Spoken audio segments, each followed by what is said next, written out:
I took him golf recently. I thought, I'd never play this game. Old man's game, never do it. But my kids play, so I want to play with them. So I go out, and I do really well. I go out on this one day, and I out-power by my instructor. I'm feeling really proud. The next day, I'm not feeling so proud. I keep putting the ball in the water again. I'm so frustrated. Put down another one. Put down another one. I don't care. I don't care what my score is. Let's do it.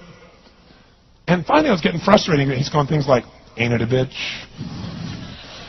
This is golf. And I'm going, bull. I said, you're a terrible instructor. I said, because I should at least be consistent at whatever shitty level I can achieve. I said, I know I'm not Tiger Woods, but I should be able to be consistent, and you're just telling me it's difficult. Telling me it's difficult is not helping. Tell me what to do. He said, well, actually, you're only a little bit off. I said, could have fooled me. He said, no, you're about a millimeter or two off. I said, you're joking. He said, no, watch this. He said, I didn't teach you this yet. He said, when you approach the ball like this, he said, if you change the angle that you're attacking this just 1 or 2 millimeters, in the very beginning, do you see how that changes the arc? This one, instead of being on the green, by 1 millimeter, now you're in the water. 1 millimeter over here, you're in the sand. He said, and also you're hitting the ground by 1 millimeter sometimes. You're not stroking it, just 1 millimeter. I thought, what a great belief system that when all hell's breaking loose and nothing's working, that you're only 1 millimeter off. Because most people think it's impossible, so they give up. Isn't that true? And in real life, it's true. So 2 days later, I'm going to see one of my clients. I do a lot of coaching, and I have a man who's the top plastic surgeon in the world. He's going through some tough times in aspects of his life. But this is a guy that gets paid by Sultan of Brunei $1 million to fly over and do 3 people's faces. He is the #1 plastic surgeon in the world. He can make anyone who's ugly look spectacularly beautiful. He showed me pictures of a woman who's 84 years old. He made her look 40 and gorgeous, no exaggeration. But you know what? I'm waiting for him in his office, and he's still in surgery. So he's got a new book he's creating to teach other surgeons around the world. And I'm going through it, and it's got pictures of, the top 100 supposedly most beautiful women in the world's faces. And then men. I wasn't paying attention to that one. I just kept turning the pages, right? But I noticed something. He's got all these measurements. And he has mathematically calculated what it takes to make someone look gorgeous, man or woman. And it's a few millimeters. Interesting. For example, on a woman, the distance between the top part of your lip and your nose, this little distance, the measurement of that, if you're beautiful, gorgeous, is the same size as your eye. If it's 1 millimeter more, you have an average face. If it's 2 millimeters more, you are butt ugly. Okay. The difference between butt ugly and gorgeous is 2 millimeters. He's got about a dozen of these little 1 or 2 millimeter changes he makes, and it's a different person. It is unbelievable. So a very powerful belief to leave today with would be, nothing's working, I'm 1 millimeter away. What little thing got to change, and when I do, it changes everything. Because I'm heading this direction, I make this little shift. You take that out an hour from now, a day from now, a week from now, a month from now, you have a totally different destination from that direction. But the 1 millimeter change, I'll show you one of them right now. Check this out. Stay in the state of certainty. Some of you lost it. Intensify it, whatever it takes. Make your move. Come on. Make your move. Say yes. Say yes. Say yes. Say yes. Now feel that in your body. Don't let go of it. Now watch. Here's the difference between being certain and being uncertain. Did you see that? Certain, uncertain. See if you can find that little spot between the two, where you drop just a little bit of your chest, and you feel it drop, and come back up. And drop it. How many can feel that difference between where you really feel it, now intensify it, and where you dropped it?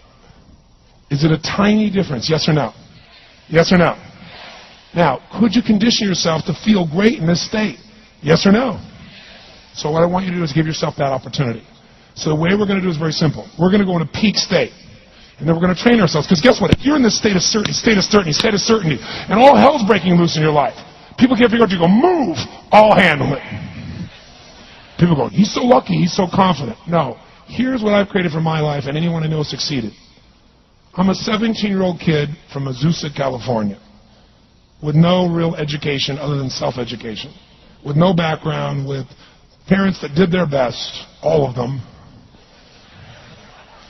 with no money, but I did one thing. I loved people, and I had an enormous demand I made upon myself, and I sculpted my mind and my emotions to get me to do whatever it would take to achieve and to contribute. But to do that, I did it by using my body and changing my focus. I did it by putting myself in a peak physiology and using what I call incantations. Can you train yourself to believe something? Yes or no? Absolutely. How How many of you ever made the fatal mistake of going to Disneyland or Disney World, and while you're there made the fatal mistake of going to a ride called It's a Small World After All? What happens for about a week after you're out of that damn place? You're still singing this thing in your head in 24 languages, right? Well, let me tell you something. How many of you have things when you want to go achieve them and this part of your voice goes, oh, it's not going to happen, or forget it? How many got a voice that sometimes interrupts that good pattern? Say, I. And what you want to do is train a new one. So starting when I was 17, I started doing incantations, not affirmations. Affirmation, you go, I'm happy, I'm happy, I'm happy, I'm happy, I'm happy. What's the problem? You haven't changed your what? Your what? Physiology. If you don't change your physiology, you won't get anything.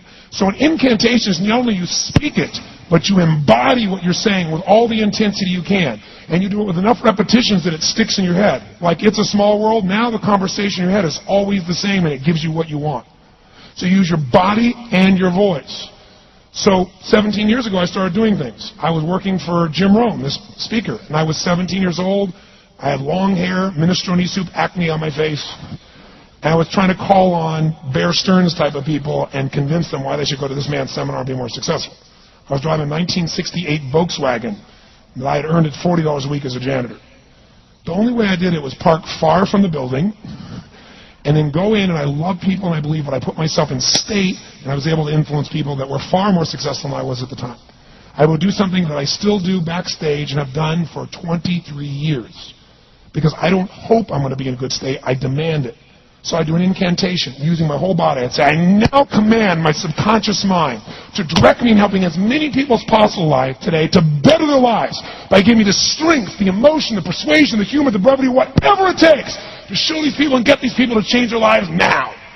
And I would do that literally driving in my Volkswagen to a meeting in LA on the freeway for 40 minutes. People are looking at me. I'm screaming at the top of my lungs.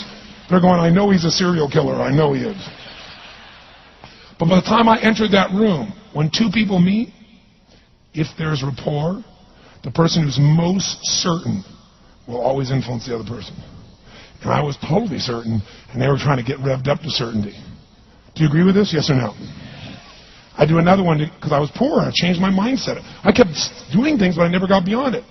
I'd say God's wealth is circulating in my life. His wealth flows to me in avalanches of abundance. All my needs, desires, and goals are met instantaneously by infinite intelligence, for I'm one with God and God is everything. And I would imagine the abundance of my life, and I would feel so grateful. And a year later, I went from making $38,000 a year to making $1 million a year in 1 year. But successful people do what failures won't. You follow me on this? You know?